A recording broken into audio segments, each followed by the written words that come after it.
இன்றைய ஆத்மீக தேன். யோபு 5:24 உங்களுக்காக நான் வாசிக்கட்டும். உம்முடைய கூடாரத்தை சமாதானத்தோடு காண்பீர், உம்முடைய வாசஸ்தலத்தை விசாரிக்கும் போது குறைவை காண மாட்டீர். ஆம் பிரியமானவர்களே, என் தேவனாகிய கர்த்தர் சமாதான பிரபு.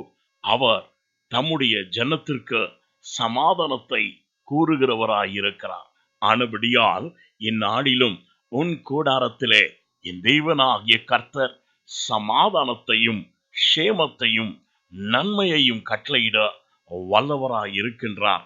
ஆம் பிரியமானவர்களே, நீ உன் வீட்டிலே, உன் அலுவலகத்திலே உன்னுடைய அன்றாட தேவைகள் எப்படி நடக்கிறது என்று சொல்லி நீ ஆராய்ந்து விசாரிக்கும் பொழுது ஒரு குறையும் இல்லாதபடி உனக்கு வேண்டிய எல்லாவற்றையும் நீ ஆராதித்து உறுதியாய் விசுவாசத்தை பற்றி பிடித்துக் கொண்டிருக்கிற என் தேவனாகிய கர்த்தர் அதிசயமாய் நடத்துகிறதை நீ உணர முடியும். ஆனபடியால் இம்மட்டும் உன்னை நடத்தினதான தேவன் இனியும் உனக்கு முன்னால் இருக்கும் நாட்களை மேன்மையான பாதையில் வழிநடத்த வல்லவராய் இருக்கிறார்.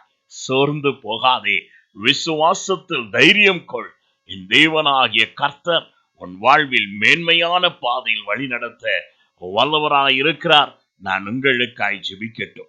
எங்களை அதிகமாய் நேசிக்கும் அன்புள்ள பிதாவே, வானத்தையும் பூமியையும் படைத்த சர்வ வல்லமை உள்ள தேவனே, இந்நாளிலும் ஆண்டவரே, உம்முடைய பிள்ளைகளுடைய கூடாரங்களிலே சமாதானம், சுகம், க்ஷேமம் உண்டாகும்படி வாழ்த்துகிறேன் ஆண்டவரே.